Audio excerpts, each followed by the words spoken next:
युधिष्ठिर ने पूछा, स्वामिन, पौष मास के कृष्ण पक्ष गुजरात महाराष्ट्र के लिए मार्गशीर्ष में जो एकादशी होती है उसका क्या नाम है, उसकी क्या विधि है तथा उसमें किस देवता की पूजा की जाती है, यह बताइए। भगवान श्री कृष्ण ने कहा, राजेंद्र, बड़ी बड़ी दक्षिणा वाले यज्ञों से भी मुझे उतना संतोष नहीं होता जितना एकादशी व्रत के अनुष्ठान से होता है। पौष मास के कृष्ण पक्ष में सफला नाम की एकादशी होती है।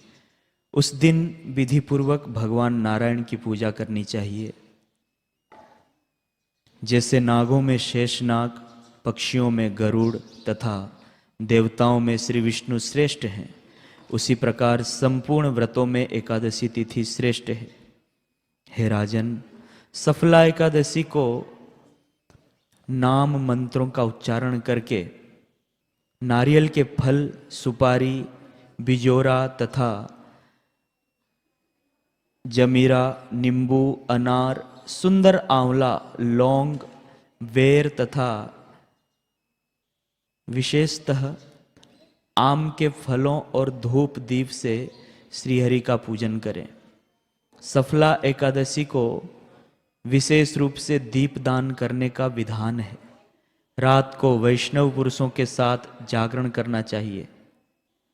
जागरण करने वाले को जिस फल की प्राप्ति होती है वह 1000 वर्षों तपस्या करने से भी नहीं मिलता। हे नृपश्रेष्ठ, अब सफला एकादशी की शुभकारिणी कथा सुनो। चंपावती नाम से विख्यात एक पुरी है जो कभी राजा महिस्मत की राजधानी थी।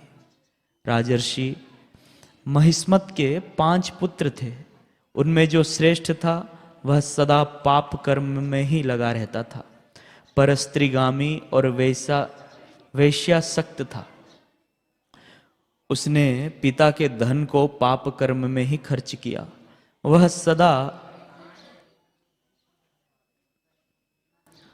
सदा दुराचार परायण तथा वैष्णवों और देवताओं की निंदा करता। अपने पुत्र को ऐसा पापचारी देखकर राजा महिस्मत ने राजकुमारों में उसका नाम लुम्भक रख दिया। फिर पिता और भाइयों ने मिलकर उसे राज्य से बाहर निकाल दिया। लुम्भक गहन वन में चला गया। वहीं रहकर उसने प्राय समूचे नगर का धन लूट लिया। एक दिन जब वह रात में चोरी करने के लिए नगर में आया तो सिपाहियों ने उसको पकड़ लिया, किंतु जब उसने अपने को राजा महिस्मत का पुत्र बतलाया तो सिपाहियों ने उसे छोड़ दिया। फिर वह वन में लौट आया और मांस तथा वृक्षों के फल खाकर जीवन निर्वाह करने लगा। उस दुष्ट का विश्राम स्थान पीपल वृक्ष के निकट था। वह पीपल का वृक्ष बहुत वर्षों पुराना था। उस वन में वह वृक्ष एक महान देवता माना जाता था। पाप बुद्धि लुम्भक वहीं निवास करता था। एक दिन किसी संचित पुण्य के प्रभाव से उसके द्वारा एकादशी का व्रत पालन हो गया। पौष मास में कृष्ण पक्ष की 10वीं के दिन पापिष्ट लुम्भक ने वृक्षों के फल खाए और वस्त्रहीन होने के कारण रात भर जाड़े का कष्ट भोगा। उस समय ना तो उसे नींद आई और ना ही आराम ही मिला। वह निष्प्राण सा हो रहा था। सूर्योदय होने पर भी उसको होश नहीं आया। सफला एकादशी के दिन भी लुम्भक बेहोश पड़ा रहा। दोपहर होने पर उसे चेतना प्राप्त हुई। फिर इधर उधर दृष्टि डालकर वह आसन से उठा और लंगड़े की भांति लड़खड़ाता हुआ वन के भीतर गया। वह भूख से दुर्बल और पीड़ित हो रहा था। राजन, लुम्भक बहुत से फल लेकर जब तक विश्राम स्थल पर लौटा तब तक सूर्यदेव अस्त हो गए। तब उसने उस पीपल वृक्ष की जड़ में बहुत से फल निवेदन करते हुए कहा, इन फलों से लक्ष्मीपति भगवान विष्णु संतुष्ट हों। यूं कहकर लुम्भक ने रात भर नींद नहीं ली। इस प्रकार अनायास ही उसने इस व्रत का पालन कर लिया। उस समय सहसा आकाशवाणी हुई, राजकुमार, तुम सफला एकादशी के प्रसाद से राज्य और पुत्र प्राप्त करोगे। बहुत अच्छा कहकर